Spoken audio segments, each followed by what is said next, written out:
રામ રામ દોસ્તો. જયેશભાઈ રાદડિયા તેમના પિતા વિઠ્ઠલભાઈ રાદડિયાનું કામ આગળ વધારી રહ્યા છે અને તેમણે 500 જેટલા જોડાઓના સમૂહ લગ્ન કરાવ્યો અને બહુ ભવ્ય જબરજસ્ત કાર્યક્રમ કર્યો અને ખૂબ સારી સામાજિક એક દીકરા તરીકે એમણે આ ફરજ નિભાવી. બહુ જબરજસ્ત હતું. અને એ કાર્યક્રમમાં જયેશભાઈએ કોઈનું નામ લીધા વગર કંઈક બોલ્યા. તો આ બોલ્યા કંઈક એને છે ને એ તીરને જોડી દીધું નરેશભાઈ પટેલ પર, બાજારુ મીડિયાએ.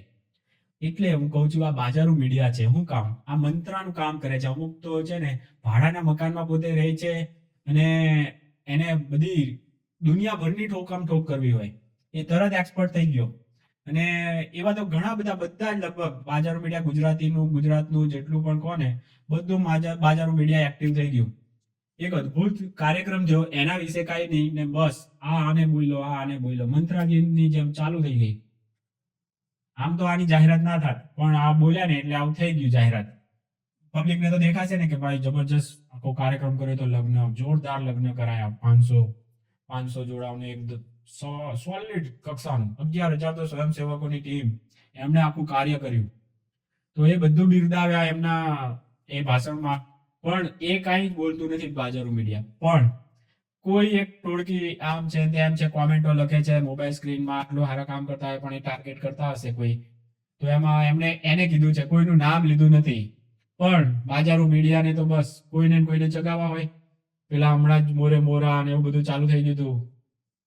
એમાં બિચારા બ્રિજદાનભાઈ ગઢવી ને એને પેલા બેને બજાડી દીધા અને એમાંથી હજુ માંડ નવરું થયું એટલે તરત આવી ગયું નરેશભાઈ પટેલ અને વર્સિસ જયેશ રાદડિયા. બે કેટલા સજ્જન ને કેટલા ઊંચા વ્યક્તિત્વ છે બંને. નરેશભાઈ પટેલ કેવડું આવડું મોટું ખોડલધામ બનાવું રમત વાત છે. કેટલું ભવ્ય મંદિર બનાવી દીધું છે. કોઈ એક બીજો કોઈ ક્યાંય આખા ભારતમાં કોઈ આવું કોઈ એક સમાજનું આવું ભવ્ય મંદિર હોય તો કહો. પણ જબરજસ્ત કાર્ય એમણે કરીને બતાવ્યું છે.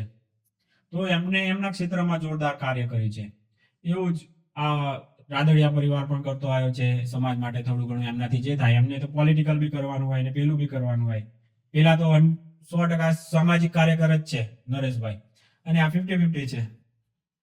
તો એમને હશે કંઈક હવે મન મોટાવ થતો હોય હવે આવા મોટા કાર્યક્રમમાં અને આમ તેમ ને જે પણ હશે એ, પણ આમાં કોઈનું નામ એમણે લીધું નથી. એટલો વિવેક તો એમણે રાખ્યો છે. પણ આ બાજારુ મીડિયા, જેને પ્રોસ્ટિટ્યુટ, વેશ્યા વગેરે મીડિયા કહેવાય છે, એ રહી કુદાકૂદ કરે છે બધી. આ અમારે એવું નહીં, તમારા ક્યાં કામ હે ભાઈ? હે ભાઈ, પટેલ સમાજનું છે, અંદરનું છે. તારું તું શું લેવા આટલી બધી કુદાકૂદ કરે છે ભાઈ? સમજાતું નથી. આ બાજારુ મીડિયા આ બધામાં કેમ કુદાકૂદ કરે છે ને આ કોઈને તમને સમજાતું હોય તો મને કહેજો ભાઈ. આ મંત્રાના કામ શું લેવા કરે છે? કોઈ એક પોતાનો સમાજનો કઈ વ્યક્તિગત પ્રશ્ન હશે, અમારા વચ્ચેનો ઘરનો મામલો છે, અમે જોઈ લઈશું. તું શું લેવા ભાઈ કુદાકૂદ કરશો આટલી બધી? પણ કોઈ સારું વસ્તુ છે ને આ બાજારુ મીડિયાથી જોવાતું નથી, જરાય નહીં. અને એમાં કોઈ સમાજ આમ આટલું સારા લેવલનું સામાજિક કાર્ય કરે ને એટલે એની તો પેટમાં મરોડો ઉઠવા માંડે. એવા નીચ કક્ષાના લોકોને બીજા કોઈ મુદ્દા જ નથી મળતા. બોલો, આવા નીચ કક્ષાના લોકો પાછા ટાઈમ પાસ કરે, આને નાને બજાડે, આનું આ બોલ્યો, આ આમ બોલ્યો, આ આમ બોલ્યો. આ છે એટલે દુનિયામાં સૌથી છેલ્લા કક્ષાની છે એની બાજારુ મીડિયા. અને એમાં ભારતમાં સૌથી છેલ્લા નંબરની ગુજરાતની હશે. હાવ થર્ડ ક્લાસ, કોઈ ક્લાસ જ નથી આ લોકોનો. એટલી હલકી કક્ષાની બાજારુ મીડિયા છે. આ આમ બોલ્યો, તમારું શું કહેવું છે, આ તમને કીધું છે, આને આમને કીધું છે. આ છે આ પત્રકારિતા છે. આને પત્રકારિતા ના કહેવાય, આને પ્રોસ્ટિટ્યુશન ટાઈપનું. વીકે સિંહ સાહેબે શબ્દો કીધા છે તમારા માટે.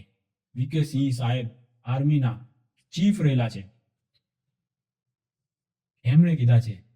કારણ કે આ લોકો આવી રીતે આર્મીને બદનામ કર્યા હતા અને એમાં એમનું નામ લઈ લીધેલું હતું.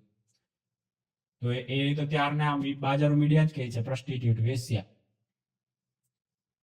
એટલે હવે આપણે બી કહેવાનું છે, નહીં તો આ ગટર ચાકો સુધરવાના જ નથી. કોઈ રીતે સુધરવાનું લાગતું જ નથી, દેખાતું જ નથી કે આ સુધરશે કોઈ રીતે. સમાજમાં સારા કામ થાય, બીજાને પ્રેરણા મળે એવી વસ્તુઓ હાઇલાઇટ કરવાના બદલે આ મંત્રાની જેમ બજાડવાના ધંધા કરે છે. એટલે જેટલા પણ હોય ને બધા બાજારુ મીડિયાને જ ગાળો દો. જેનો જે વાંક હશે આપણા સમાજના જ છે ભાઈ, એ આપણે જોઈ લઈશું. પણ તમે શું લેવા વચ્ચે બોલ્યા? બાજારુ મીડિયાને આપણે એ કહો. તને કઈ કામ ધંધો નથી કહીએ? તું તારું કામ ધંધો કર. તારા સમાજમાં કઈ કામ કરવા જા. નવરા હોય તો થોડું સમાજમાં કામ કરવા જાઓ. તમે કઈક ધર્મ પાળતા હશો, એમાં કઈક કામ કરવા જાઓ, સેવા કરો. હાવ નવરા હોય તો ભગવાનની માળા લઈને બેહો. આ હું બધાને આ મગજ ખરાબ કરવાના ધંધા લઈને બેઠા છું. બાજારું મીડિયા, વેશ્યા મીડિયા, થર્ડ ક્લાસ. તમને જ કહું છું, બરાબર? એ બાજારું મીડિયા નહીં.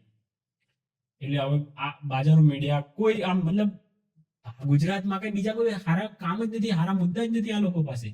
ઘડીકમાં એ બ્રિજદાનભાઈ નો મુદ્દા લઈને બેસી જાય. એમણે કોઈ નામ લીધું હોય તો એ જોડી દે, પછી તો ત્યાંથી આવે જવાબ ને પછી તો એ લોકોનો ખેલ ચાલ્યા કરે.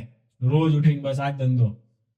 બિચારા એ લોકો પછી અંદરો અંદર ગઢવી સમાજ અને ક્ષત્રિય સમાજ બે અંદરો અંદર બધું પતાવી દીધું ને બેને સમજાવી દીધા, અમે અમારા અંદર અંદર બધું પતાવી દઈશું, તું લેવા આટલું બધું કુદાકુદ કરશો ભાઈ? હે બાજારનું મીડિયા તમને પૂછવાનું થાય છે અમારે.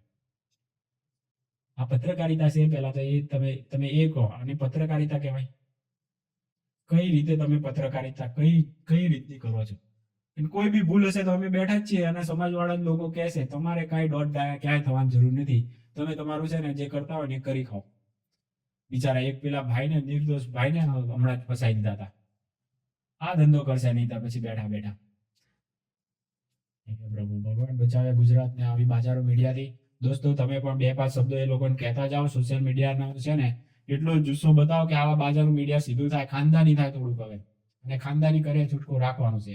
બાકી આપણે ઉઠાઈશું મુદ્દા, એ બીજાને લપેટે ને આપણે એને લપેટશું. હવે એમાં પેલા જગદીશ મહેતા તો હાવ નવરા બેઠા ભાઈ, હાવ નવરા. કજિયાખોર જે એક ડોસી હોય ને એની જેમ સીધા જ બધા માઇક લઈને પહોંચી જ જાય બિચારા ભાઈ. તમારું શું કેવું છે? હા પછી આમ છે તેમ છે, આમ છે તેમ છે. નરેશભાઈ પટેલ નું નામ લે છે. એક કામ કરો, હવે તો આ જેટલા પણ નામ લે અને ફોટો, કારણ કે જયેશભાઈ તો બોલ્યા જ નથી નામ કે કોઈ, પણ આ જેટલા પણ ફોટો અને નામ વાપરે છે ને નરેશભાઈ નું, એની હાથે જોડે છે ને, એ બધાને બદનક્ષીના ઠોકવા જોઈએ. સમાજે જાગૃત હોય ને તો આ બધા ઉપર બદનક્ષીના દાવા ઠોકવા, તો બાજારું મીડિયા કઈક થોડુંક સુધારો આવે તો આવે. કદાચ થોડાક કરોડો રૂપિયાનું માનહાનિના દંડ થાય ને. એક તો ઓલરેડી ભાડાના મકાનમાં રહે છે, પાછા આવા મંત્રા જેવા કામ કરે. આ જ ધંધો કરવાનો ભાઈ. તમારે લોકો સુધારો લગર સુધરો. દુનિયા ક્યાંથી ક્યાંય પહોંચી ગઈ અને તમે હજુ ત્યાંના ત્યાં છો. હાવ હલકી કક્ષાએ જતા જાવ છો, નીચમાં નીચ કક્ષાએ. આપણને એમ થાય કે આટનાથી તો નીચે નહીં જ જાય ને, પણ એ નીચ કક્ષાથી એ નીચે એમની ને એમના રેકોર્ડો તોડતું જ જાય છે. શેર બજારનું જેટલું તૂટશે ને એનાથી વધારે આ તો કે દૂરના તૂટ્યા જ કરે છે. નીચમાં નવી નીચ કક્ષાની એ લોકો રેકોર્ડ બનાવતા જાય છે. સુધરો ભાઈ સુધરો. મારે શું કામ તમને અમને બોલાવડાવો છો?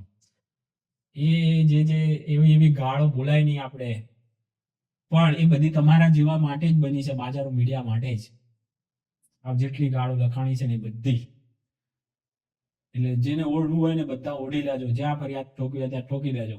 બરાબર છે દોસ્તો? ચાલો રામ રામ. બીજા કોઈ વિડીયો ત્યાં સુધી.